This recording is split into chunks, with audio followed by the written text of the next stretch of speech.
नमस्ते। आज हम एक ऐसी बच्चों की कविता की बात करेंगे जो हम सबने शायद कभी न कभी सुनी होगी। पर क्या कभी सोचा है कि इसके पीछे एक कमाल का विज्ञान छिपा हो सकता है? जी हाँ, ये जो लाइनें हैं ना, ये जितनी सीधी-सादी दिखती हैं उतनी है नहीं। असल में ये दिमागी विकास का एक बहुत ही पावरफुल टूल है। सुनने में तो बहुत प्यारी और मजेदार लगती है ना? बिल्कुल वैसी कविता जिसे बच्चे बस खेल खेल में गाते हैं। लेकिन यकीन मानिए, यहाँ बात सिर्फ मजे की नहीं है। कहानी इससे कहीं ज्यादा गहरी है। तो सवाल यही है, क्या ये सिर्फ एक कविता है या फिर कहें कि दिमाग को बनाने का एक पूरा का पूरा ब्लूप्रिंट? जी हाँ, ये सिर्फ एंटरटेनमेंट नहीं है। ये सीखने की पूरी प्रोसेस को तेज करने के लिए बनाया गया एक बहुत ही स्मार्ट टूल है। चलिए देखते हैं कैसे। तो चलिए शुरू करते हैं सबसे पहले हिस्से से, भाषा से। ये जानकर शायद थोड़ी हैरानी हो कि ये कविता असल में बच्चों को पढ़ना सिखाने के लिए ही डिजाइन की गई है, और वो भी बड़े ही स्मार्ट तरीके से। देखिए, इस कविता में जितने भी शब्द इस्तेमाल हुए हैं ना, वो बहुत सोच समझकर चुने गए हैं। ऐसा नहीं है कि कोई भी रैंडम शब्द उठा लिया।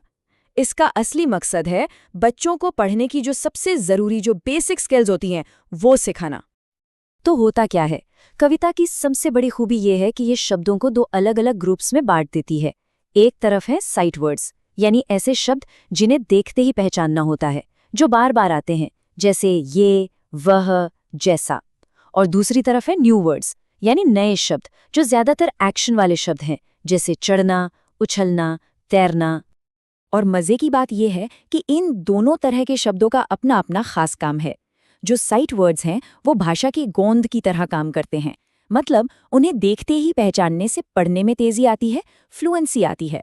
और जो न्यू वर्ड्स हैं, वो बच्चों को अक्षरों की आवाज से नए शब्द पढ़ना सिखाते हैं। है ना कमाल की स्ट्रैटेजी?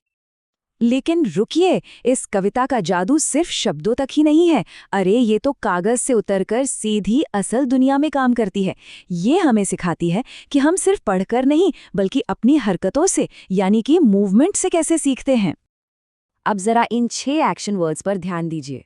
उछलना, चढ़ना, फुदकना, तैरना, दुल की चाल चलना और उड़ना। समझ रहे हैं? ये कविता सिर्फ पढ़ने के लिए है ही नहीं, ये तो करने के लिए बनी है। ये बच्चों को इन सारे एक्शंस को सच में करने के लिए इनकरेज करती है। अच्छा, सीखने का ये जो तरीका है ना, इसे एक खास नाम दिया गया है, काइनेस्थेटिक लर्निंग। इसका सीधा सा मतलब है करके सीखना। मतलब जब हम कोई काम सिर्फ देखते या सुनते नहीं हैं, बल्कि उसे फिजिकली खुद करते हैं, तो हमारा दिमाग उस जानकारी को कहीं ज्यादा अच्छे से पकड़ता है और लंबे समय तक याद रखता है। और कमाल की बात तो देखिए, कविता खुद इस आइडिया को बढ़ावा देती है। कविता की एक लाइन है, मैं उन सब की तरह अभिनय कर सकता हूँ। ये लाइन बच्चों को सीधे सीधे कह रही है कि उठो, नकल करो, एक्शन में आओ और सीखने की इस पूरी प्रोसेस में हिस्सा लो। तो ठीक है, हमने भाषा की बात कर ली, एक्शन की भी बात कर ली।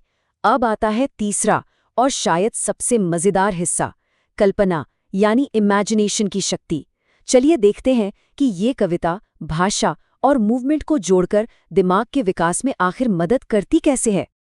अगर आपने ध्यान दिया हो तो कविता में हमेशा एक एक्शन के साथ एक जानवर जुड़ा होता है ना? और ये पैटर्न जानबूझकर बनाया गया है।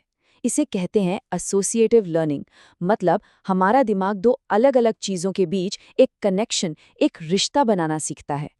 जैसे उछलना जुड़ा है मेमने से, चढ़ना बिल्ली से, और इसी तरह बाकी सब भी। तो इससे होता क्या है, बच्चे सिर्फ शब्द या एक्शन ही नहीं सीख रहे होते, वो असल में दुनिया को समझना शुरू कर देते हैं। उन्हें ये पता चलता है कि कौन सा जानवर कैसी हरकत करता है।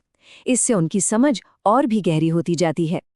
तो अब तक हमने 3 चीजें देखी, भाषा, एक्शन और कल्पना।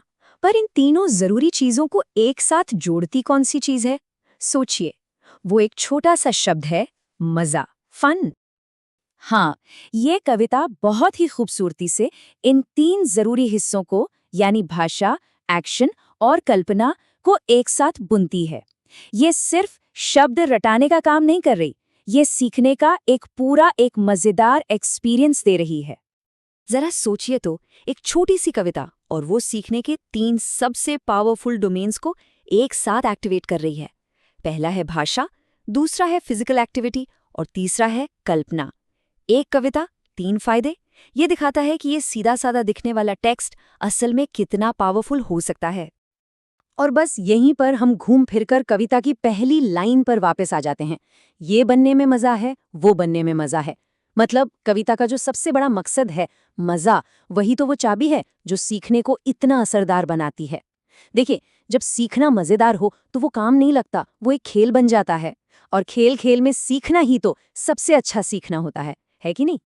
तो आखिर में ये कविता सिर्फ बच्चों के लिए एक सबक नहीं है, ये हम सबके लिए एक बहुत बड़ा रिमाइंडर है।